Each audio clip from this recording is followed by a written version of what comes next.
Welcome to our channel. வாங்க நண்பர்களே, இன்றைய சமையல் வீடியோவை பார்ப்போம். ஒரு பாத்திரத்தில் எண்ணெய் ஊற்றிக்கொண்டு சிறிதளவு எண்ணெய் நன்றாக காய்ந்த பிறகு சிறிதளவு கிராம்பு, 2 கிராம்பு, 3 பட்டை, ஜீரகம், கடுகை சேர்த்து அது நன்றாக பொரிந்தவுடன் வெங்காயத்தையும் இதில் சேர்த்து நன்றாக வதக்க வேண்டும். வெங்காயம் நன்றாக வதங்கின பிறகு நறுக்கி வைத்துள்ள தக்காளியையும் சேர்த்து விட வேண்டும். பின்பு தக்காளி நன்றாக வதங்கின பிறகு நாம் அரைத்து வைத்துள்ள மசாலாவையும் சேர்த்து ஒரு 10 நிமிடங்கள் கொதிக்க வைக்க வேண்டும். பிறகு நமக்கு தேவையான வத்தல் பொடி, மல்லிப்பொடியை சேர்த்து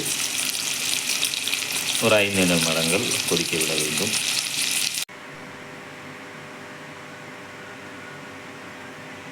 வாங்க நண்பர்களே, மசாலா நன்றாக கொதித்து விட்டது.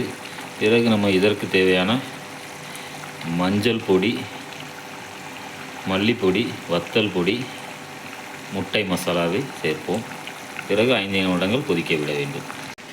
இதுடன் சேர்த்து நண்பர்களே, ஒரு உருளைக்கிழங்கு அவித்து நன்றாக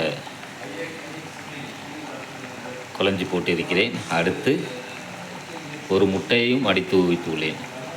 இன்னும் 5 நிமிடங்கள் கழித்து நாம் வேக வைத்துள்ள முட்டையை இதில் சேர்த்தால் சுவையான முட்டை குழம்பு ரெடி.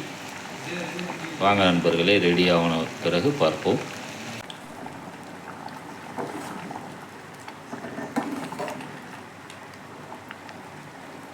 நண்பர்களே, சுவையான எண்ணெய் பிரிந்து வந்த முட்டை குழம்பு ரெடி.